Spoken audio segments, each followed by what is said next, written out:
শুধু একজন হজযাত্রীকে বিমানে না তোলার কারণে আল্লাহ অলৌকিকভাবে আকাশ থেকে 2 বার বিমান ফেরত পাঠাইছে।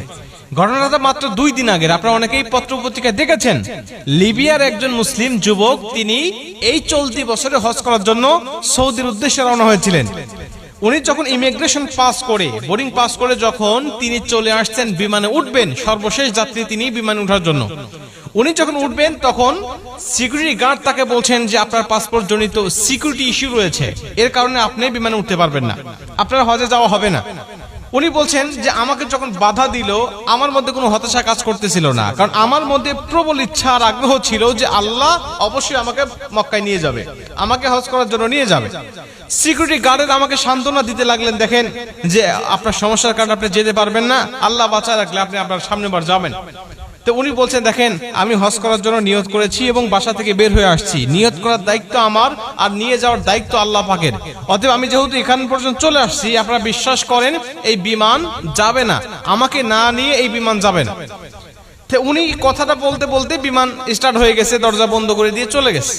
আকাশে যখন উড়ে চলে গেছে হঠাৎ বিমানের মধ্যে সমস্যা, যান্ত্রিক ত্রুটি, তখন বিমান আবার ব্যাক করছে। ব্যাক করার পরে তারা দরজা না খুলেই, পাইলট দরজা না খুলেই আবার এগুলো ঠিক করেছে। ঠিক করার পরে আবার বিমান উড়ে চলে গেছে।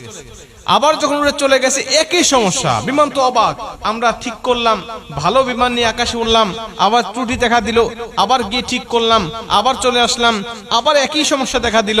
উনি বলছেন আমি দ্বিতীয়বার আল্লাহর কসম করে বলছি যে আল্লাহর কসম ওই আমের আল মাহদি যতক্ষণ পর্যন্ত আমার বিমানে না উঠবে ততক্ষণ পর্যন্ত আমি বিমান আকাশে উড়াবো না। উনি কসম করে এখানে নিয়ে আসছেন, নিয়ে এসে বলছেন যে আপনি বিমানে ওঠেন, এবং আপনাকে না নিয়ে যাওয়ার কারণে আল্লাহ অলৌকিকভাবে আমার বিমানের মধ্যে 2 বার একই সমস্যা দিয়েছে, যে সমস্যার সমাধান আমরা করেছি, কিন্তু আপনাকে না নিয়ে গেলেই সমস্যা আবার নতুন করে সৃষ্টি হচ্ছে।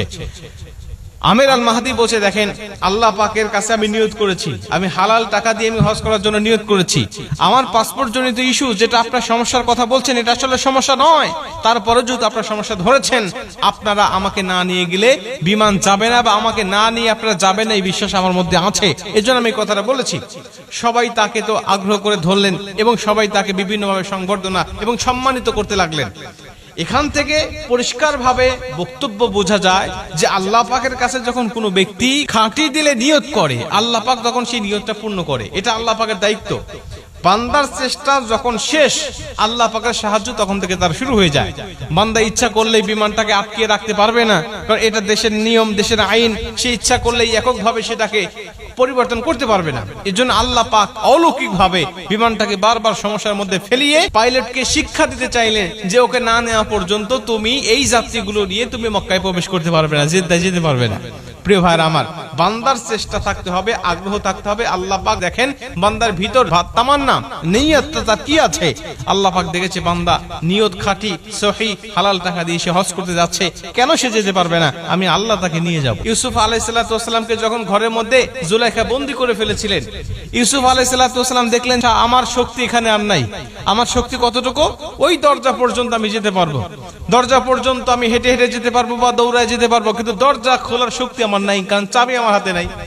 আল্লাহর সাহায্য আমার উপরে আসবে তখন, আমার শক্তি আমার চেষ্টা ব্যর্থ হবে যখন, তখন উনি দৌড়া চলে গেলেন। আল্লাহ পাক তখন তার দরজাগুলো খুলে দিয়ে তাকে সেখান থেকে মুক্ত করে দিলেন। প্রিয় ভাইরা আমার, এই জন্য আমরা সর্বোচ্চ চেষ্টা করব, যতটুকু পর্যন্ত আমার দৌড় থাকবে, আমার শক্তি থাকবে, ততদূর পর্যন্ত আমি চেষ্টা করে যাব।